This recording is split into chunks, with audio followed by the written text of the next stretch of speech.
Hello, it's Brian here, and today I'm going to talk about a book that I thought about a little bit recently, and it is a nice book. I can't claim to understand it, but I've read through it, went over it a little bit again, and it is a book by C.S. Lewis, a nonfiction book.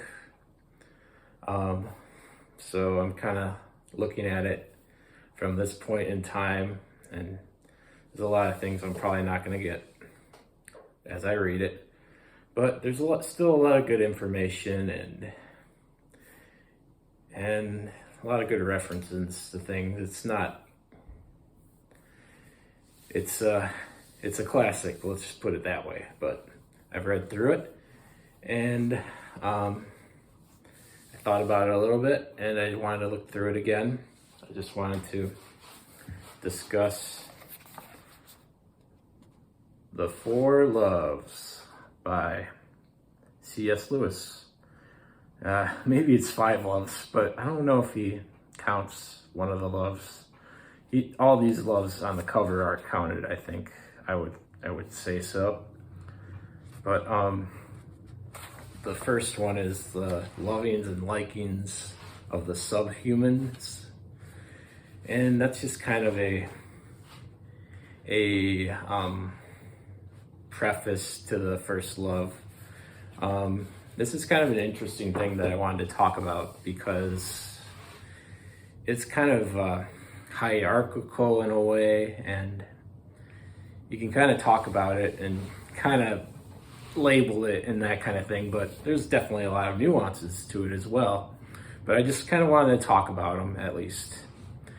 And like I said, I don't understand everything in the book, but there's a lot of good stuff, and it's definitely still worth reading. It's something to keep and read again and again. Though many would say it's probably an easier book, but we're not all educated, or we're not born with the same IQ or whatever, but it's still worth reading. But the four loves are affection, friendship, eros, and charity, or maybe you could call it God. And then there was that first one that I talked about, likings and lovings of the subhuman. And it's still an interesting thing. It's something we live with, but I guess it's not something that maybe would be considered love or a command of Jesus to love one another. It's kind of more like, oh, I kind of like this thing. It's kind of a pleasure, and it's kind of how we got our start, the first likings and lovings of the subhuman. And maybe it's on par with the animal, even though we're animals maybe in certain perspectives, but it's a more animal kind of thing, or it's maybe just a liking or an instant feeling. Though you wouldn't say animals have those, but there's an interesting quote that I want to read about that. First one. We are already warned of this by the fact that need pleasure is the state in which appreciative pleasures end up where they go bad by addiction. So what you need to live, or like a glass of water, eventually can happen to something with like sugar. You're having too much sugar, and then you have it and you get withdrawal from it, and that kind of becomes addiction. That's a rough approximation of that, but that's kind of what it is in a way. But he talks about a lot of things, but I'm just gonna go over the other loves really quickly. The first love is affection, which is just kind of it's kind of similar to the likings and lovings of the subhumans, but there's a homey feel to it, a familiarity that is becomes affection, and it can be kind of imperfect, but you still really like it. It's kind of what nostalgia is in a way, and that is kind of what affection is. And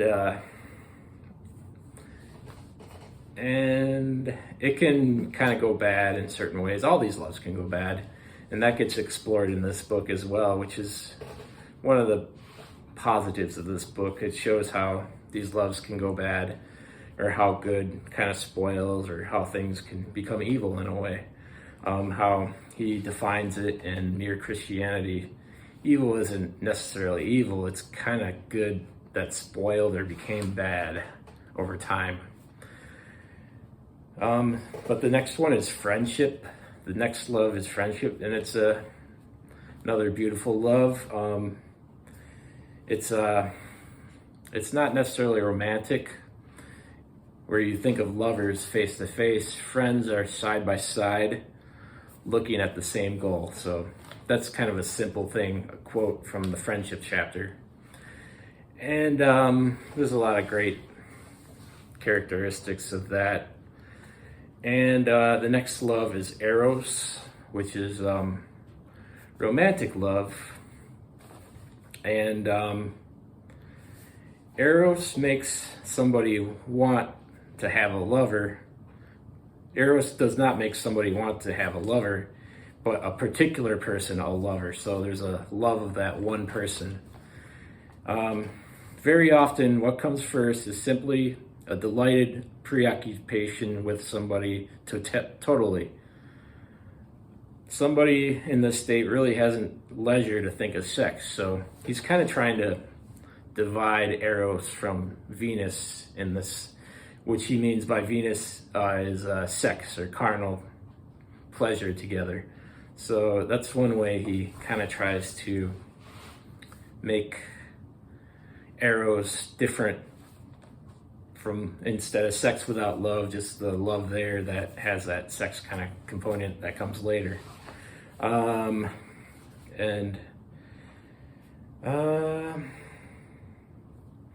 sometimes this Eros can lead to something like, better this than parting, better to be miserable with them than happy without. Let our hearts break, provided they break together. All right, I will leave Eros with that. And the last love is charity, and it's kind of like the complete opposite of that subhuman liking. It's kind of, the way he puts it is our kind of dependence on God, and kind of putting God number one. That's a really simple way of putting it, but it's more complicated than that. And it's not something, there's also mystery in that chapter.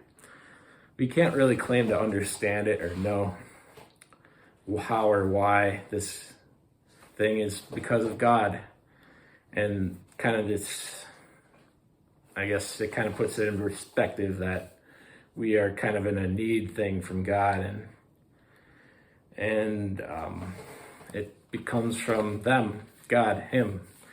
All right, well, that's the final love and the ultimate love, and you got to have those other loves in proportion to the ultimate love from God, the gift of life, and that sort of thing. Well, that is kind of my impression, my take of the four loves. I'm sure you probably got it better than me even before you read the book, but that's just kind of my rough outline. The one that was very cut up, labeled in a hierarchy, like I said, I liked. But there's a lot more nuances, a lot of good literary references, and references to philosophers or even literature in this book that you may or may not get. Thank you for watching. Cheers. And this is not an April Fool's joke. This just happens to be a video to come out on to be recorded on April 1st. Take care.